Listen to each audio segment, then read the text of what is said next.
As a மதராக ஒரு information உங்ககிட்ட share பண்ணணும்னு நான் நினைக்கிறேன். நீங்கள் ஒரு சூப்பர் மார்க்கெட் போனாலோ இல்லை ஒரு பெட்டி கடைக்கு போனாலோ உங்கள் குழந்தைகளுக்கு நீங்கள் ப்ரிஃபர் பண்ணுறது பிஸ்கெட் மட்டும்தான்.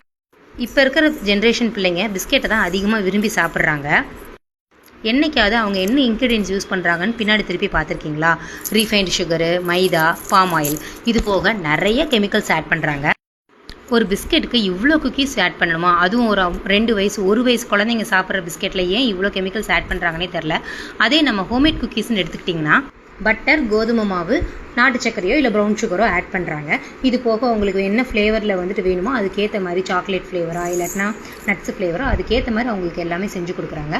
கொஞ்சம் யோசிச்சு பாருங்கள், உங்கள் குழந்தைங்களுக்கு இவ்வளோ தூரம் நீங்கள் கெமிக்கல்ஸை வந்து ஆட் பண்ணி நீங்கள் கொடுப்பீங்களா அப்படின்னு சொல்லிட்டு.